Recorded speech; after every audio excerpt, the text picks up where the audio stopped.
It's time for bonus points, where we get 30 seconds to rattle on about impressions, etc. of games we either recently played or are currently playing before Mario dies, and we shut up and move on.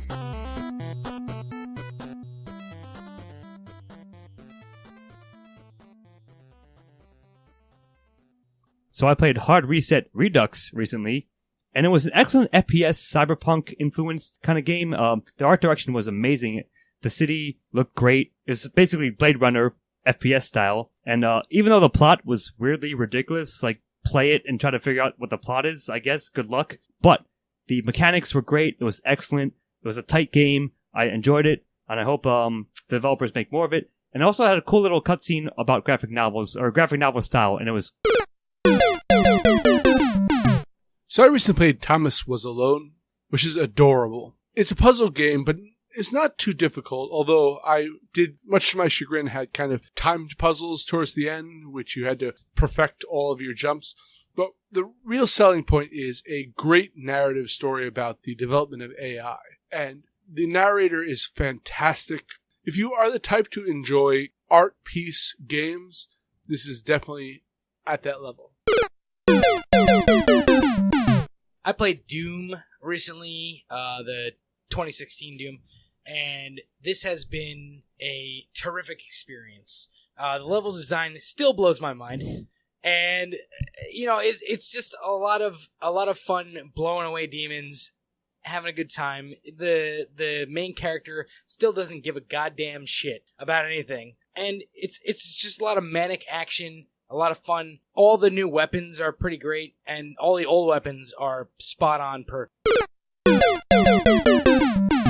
I also played the Resident Evil 7 demo / teaser / opening hour, which, yes, it was cool. So they're doing the first-person view, which is something sure new for Res Evil. It works well enough, except they ripped off PT, the trailer, the game which will never be made because Konami can go fuck itself. But also, it was not an hour, like, they essentially said an hour long. Nope, and basically 3 endings, 20 minutes long each. You can play each one and get 3 endings, 20 minutes each of it, which don't even matter. Day of the Tentacle! It's a LucasArts game, a remastered version of it. If you play a LucasArts game, you play them all, but it's not necessarily a bad thing because the other thing is, well, they're masterpieces.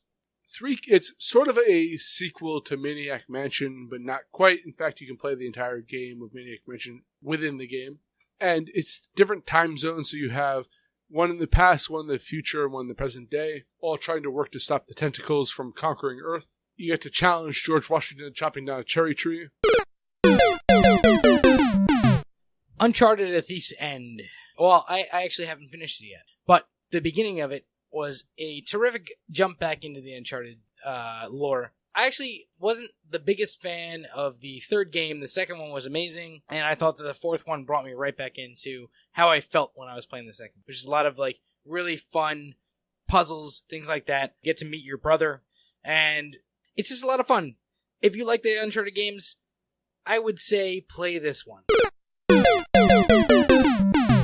I picked up Downwell, which is an old-school, hardcore, like, NES-style game, 8-bit, basically. Your character jumps on a well, you can shoot out of your boots, essentially, out of your feet. It's roguelike, so the levels, like, are always different, and upgrades also alternate and change. But it's very, very addicting. It's so much fun if you get into it. It's a simple game on the surface, but once you start learning, like, how it works, you can have different combinations and just have a lot of fun with it. Again, like I said, it's addicting. You try to build up combos, and yeah, it's totally worth it. Great game. Check it out. So the original Earthbound game was a Japanese mockery of American culture. Well, I wouldn't say go as far as mockery, but kind of a satire of it. Citizens of Earth is an American satire of America, which you play, maybe not Donald Trump, but perhaps Mike Pence as the most generic politician of all time. And it's Earthbound, the sequel that we never got. I loved Earthbound as a kid, and this is brought me right back to where it is. And like, so far, I haven't completed it, but the main villain is basically Starbucks. So.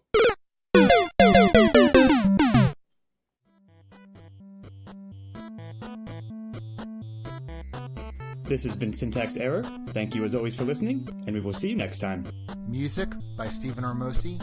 Editing and engineering by Scott Thurlow. Syntax errors, part of a Lost Signals Productions. All rights reserved.